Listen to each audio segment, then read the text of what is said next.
കളിമണ്ണുമായി ബന്ധപ്പെട്ട് ചിത്രീകരണത്തിന് മുമ്പേ തന്നെ ഉയർന്ന വിവാദങ്ങൾ ഒരിക്കലും ആ സംവിധായകനും അല്ലെങ്കിൽ അതിൽ അഭിനയിച്ച കഥാപാത്രങ്ങൾ ആഗ്രഹിച്ചിട്ടാണെന്ന് തോന്നില്ല.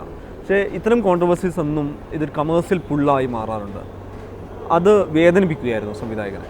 നമ്മൾ ഒരു വിഷയത്തിനെക്കുറിച്ച് വളരെ സിൻസിയറായിട്ട് അപ്രോച്ച് ചെയ്യുകയും നമുക്കതിൻ്റെ അകത്ത് ഒട്ടും മോശമായിട്ടോ മ്ലേച്ഛമായിട്ടോ അശ്ലീലമായിട്ടോ തോന്നാതിരിക്കുകയും നമ്മൾ വളരെ ആഹ്ലാദത്തോടുകൂടി അത് ഷൂട്ട് ചെയ്ത് മുന്നോട്ട് പോകുമ്പോൾ അതിൽ നമ്മൾ കാണാത്തത്, നമ്മൾ ചിന്തിക്കാത്തത്, ഇത് നമ്മളുടെ ഒരു സംവിധായകൻ്റെ കയ്യിലിരിക്കുന്നതാണ്. ഇനി ഇവൻ നമ്മൾ ഷൂട്ട് ചെയ്താൽ പോലും അത് എത്രത്തോളം എഡിറ്റ് ചെയ്യണമെന്നൊക്കെയുള്ള എഡിറ്റിംഗ് ടേബിളിൽ വരുന്ന ഇങ്ങനെയുള്ള ഒരുപാട് പ്രോസസ്സുകളുണ്ട്.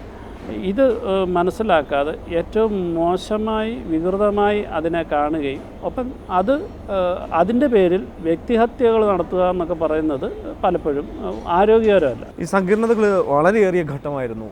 എഴുത്തുകാരനും സംവിധായകനും ഒരാളാകുമ്പോൾ അത് കൺസീവ് ചെയ്ത് ഏതെങ്കിലും തരത്തിൽ ഇത് മലയാളത്തിൽ വരാത്തൊരു സിനിമയാണെങ്കിൽ വരാത്തൊരു തരത്തിലുള്ളൊരു പരീക്ഷണത്തിൽ മുതിരുന്നു എന്ന ഘട്ടത്തിൽ ഇത്തരം ആരോപണങ്ങളും ഇതുമായി ബന്ധപ്പെട്ട വിവാദങ്ങൾ ഇതിനൊപ്പം വരുമ്പോൾ പേഴ്സണലി വല്ലാതെ ഹേർട്ട് ചെയ്യപ്പെട്ടിട്ടുണ്ട്. കളിമണ്ണിനെ സംബന്ധിച്ചിടത്തോളം മാതൃത്വം അമ്മയും കുഞ്ഞും തമ്മിലുള്ള ബന്ധം അഭിമന്യു കോൺസെപ്റ്റ് എന്നുള്ള രീതിയിൽ തുടങ്ങി അതിന് കൃത്യമായ ഒരു മുൻപും പുറവും ഉള്ള ഒരു അണിയിച്ചൊരുക്കൽ ആവശ്യമായി വരുന്ന എഴുത്തിൻ്റെ രീതിയിൽ പലപ്പോഴും പല രീതിയിലും സഞ്ചരിച്ചിരുന്നു. പ്രത്യേകിച്ച് ആദ്യം തന്നെ ഇതൊരു വ്യത്യസ്തമായ ഒരു പശ്ചാത്തലത്തിൽ സംസാരിക്കണം എന്ന് ആഗ്രഹിച്ചു. ഒപ്പം തന്നെ വ്യത്യസ്തമായ ഒരു ഭൂമികയിലായിരിക്കണം എന്നൊക്കെ വിചാരിച്ചപ്പോൾ തന്നെ ഒരു ഡാൻസറുടെ എന്ന് വെച്ച് കഴിഞ്ഞാൽ സ്വാഭാവികമായിട്ടും നമ്മൾ അമ്മ എന്ന് പറയുമ്പോഴത്തേക്ക് ഏറ്റവും ഒരുപാട് വിശുദ്ധതകളൊക്കെ നൽകിയിട്ടുള്ള അല്ലെങ്കിൽ സൊസൈറ്റിയിലെ ഏറ്റവും നല്ല ആൾക്കാരിൽ കൂടെ സംസാരിക്കാനായിട്ട് ഒക്കെ ഇഷ്ടപ്പെടുന്ന പലപ്പോഴും നമ്മൾ കണ്ടിട്ടുള്ള അമ്മ എന്ന് പറയുമ്പം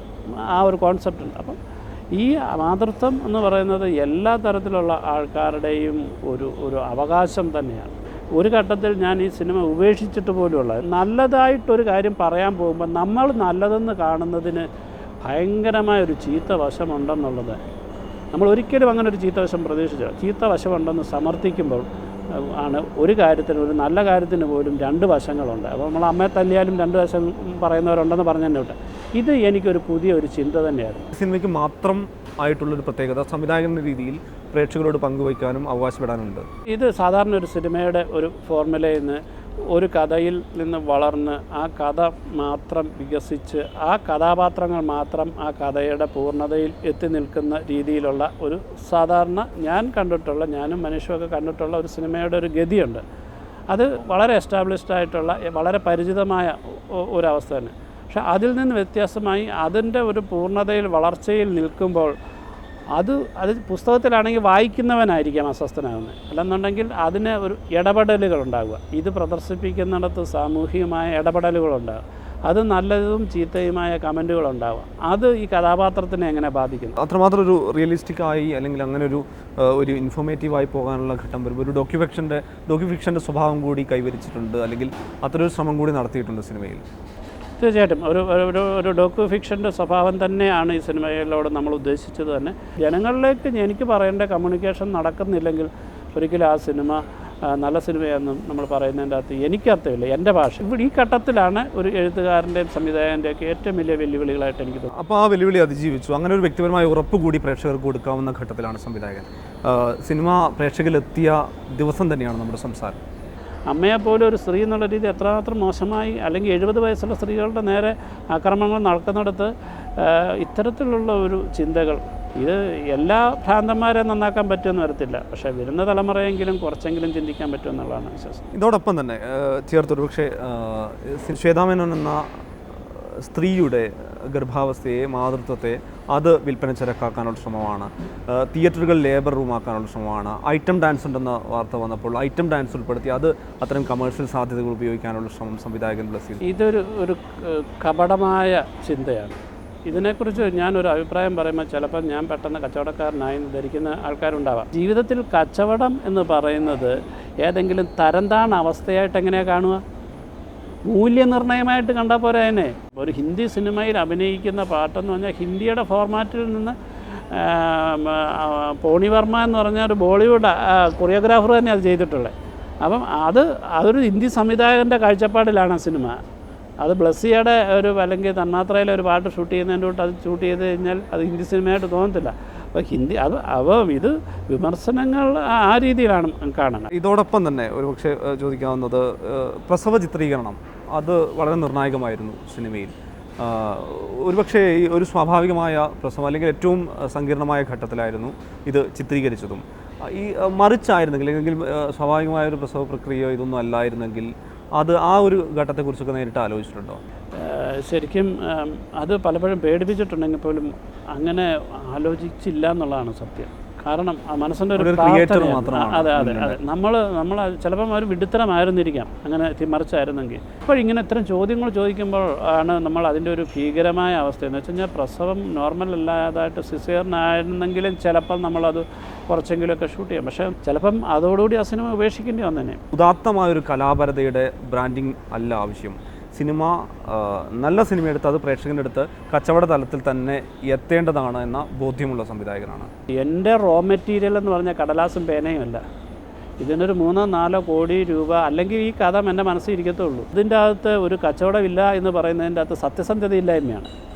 കച്ചവടം ഞങ്ങൾ ഇതിൻ്റെ അകത്ത് നമുക്കൊരു മിനിമം നമ്മുടെ ഒരു ആഗ്രഹം ഇതിന് നഷ്ടം വരുന്ന 1 രൂപയെങ്കിലും കുറയ്ക്കണേ എന്നുള്ളതാണ്. അപ്പം അത്തരത്തിലാണ് നമ്മൾ സിനിമയോട് കാണുന്നത്. അതല്ലാന്നുണ്ടെന്നുണ്ടെങ്കിൽ എനിക്കൊരു കഥകൾ മാത്രം എഴുതിയാൽ മതി, ചിത്രരചന അങ്ങനെയൊക്കെ ആയാൽ മതി. അപ്പോൾ സിനിമ എന്നുള്ള മീഡിയയെ സംബന്ധിച്ചിടത്തോളം അങ്ങനെ ആരെങ്കിലും പറയുന്നുണ്ടെങ്കിൽ അത് ശുദ്ധ കള്ളത്തരമായിട്ട് മാത്രമേ എനിക്ക് തോന്നിയിട്ടുള്ളൂ. ബ്ലസ്സി എന്ന് പറയുന്ന സംവിധായകന് ഏത് തരം സംതൃപ്തിയാണ് ഈ സിനിമയിലെത്തുമ്പോൾ? ഇതെല്ലാം എഴുത്തുകാരനും സംവിധായകനും ഒരാൾ തന്നെയായിരുന്നു.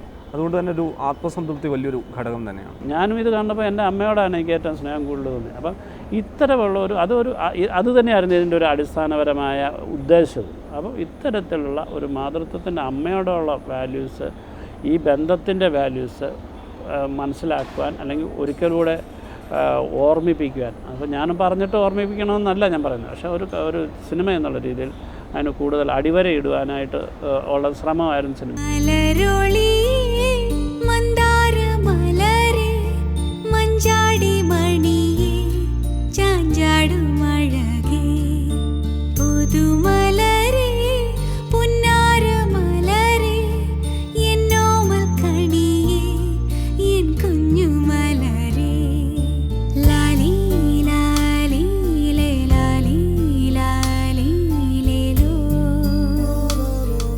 സമീപകാലത്ത് വലിയ തോതിൽ ബ്ലസ്സിയുടെ പേരിൽ പറയപ്പെട്ടൊരു ചിത്രം ആടുജീവിതമായിരുന്നു. അതിൻ്റെ നിലവിലെ അവസ്ഥ എന്താണ്? ഒരുപാട് മോഹിപ്പിക്കുന്ന ഒരു പ്രോജക്റ്റാണ് ആടുജീവിതം. ഇത് കൂടുതൽ ആൾക്കാർ കാണാവുന്ന ഒരു വലിയൊരു ക്യാൻവാസിലേക്കുള്ളൊരു ശ്രമമാണ് ഉള്ളത്. തീർച്ചയായിട്ടും ഇമ്മീഡിയറ്റായിട്ട് അതിൻ്റെ ഒരു സ്ക്രീൻ പ്ലേ തുടങ്ങാനായിട്ടുള്ള നേരത്തെ ഞാനുമായി സംസാരിച്ചപ്പോൾ വിക്രം അതിലെ കഥാപാത്രമാകുന്നതിനെ കുറിച്ചുള്ള വലിയ ആഗ്രഹം അത് സംവിധായകനോട് തന്നെ പറഞ്ഞതായിട്ടാണ് പറഞ്ഞത്. പിന്നീട് പൃഥ്വിരാജ് അതിൽ കഥാപാത്രമാവുന്നു എന്ന് പറഞ്ഞു കേട്ടിരുന്നു. മലയാളത്തിൽ വിക്രത്തിൻ്റെ ഒരു ബഡ്ജറ്റിലുള്ളൊരു സിനിമ ചെയ്യുമ്പോൾ എനിക്ക് ഇവിടെ ആ പ്രൊഡ്യൂസറിനോട് കൂടി നീതി പുലർത്തുന്ന രീതിയിൽ ഒരു വാക്കുകൊണ്ട് തുടക്കത്തിൽ പോലും ഒന്ന് പറയാൻ പറ്റത്തില്ല ഇത് കുഴപ്പമില്ല, അല്ല മീൻസ് നിങ്ങൾക്ക് എന്തെങ്കിലും ഗുണം ഉണ്ടാകുന്നുള്ളൂ. അതുകൊണ്ട് തന്നെ ആരായിരിക്കുമെന്ന് ഇതുവരെ തീരുമാനിച്ചിട്ടില്ല. വലിയൊരു ക്യാൻവാസ്, കുറച്ചുകൂടെ വലിയ ക്യാൻവാസിൽ മലയാളത്തിലല്ലാതെ മറ്റൊരു കുറച്ചുകൂടെ കൂടുതൽ ആൾക്കാർ കാണുന്ന ഒരു ക്യാൻവാസിൽ ചെയ്യണമെന്നാണ് ഇപ്പോഴത്തെ തീരുമാനം. ഈ ഒരു സിനിമയിലും അങ്ങനെ ഒരു ഭാഷ അല്ലെങ്കിൽ ഒരു ദേശീയ സ്വഭാവത്തിലേക്ക് സിനിമ എത്തിക്കാനുള്ളൊരു ശ്രമം വന്നാൽ അത് മറ്റൊരു ഭാഷയിലേക്ക്, ഇപ്പോൾ ബോളിവുഡ് അടക്കമുള്ളൊരു ഭാഷയിലേക്ക് കൂടി ബ്ലസ്സി എന്ന സംവിധായകന് അതൊരു ലക്ഷ്യമായിട്ടുണ്ട്. അല്ല, ഈ സിനിമയെ സംബന്ധിച്ചിടത്തോളം വലിയൊരു ഇതിൻ്റെ ഒരു റിയലിസ്റ്റിക് ആയിട്ടുള്ള ഷൂട്ടിങ് ഒരു വലിയ ഘടകമാണ്. അപ്പം അതിനൊരു ആർട്ടിസ്റ്റ് തയ്യാറാകപ്പെടുക എന്ന് പറയുന്നത് ഇനിയും നമുക്ക് വീണ് കിട്ടേണ്ടിയാണ്. അപ്പം അല്ലാതെ അങ്ങനെ ഒരു റീമേക്ക് എന്ന് പറഞ്ഞുകൊണ്ട് ചിന്തിക്കാൻ പറ്റുന്നൊരു സിനിമയല്ല ഇത്. Okay, thanks. Thank you.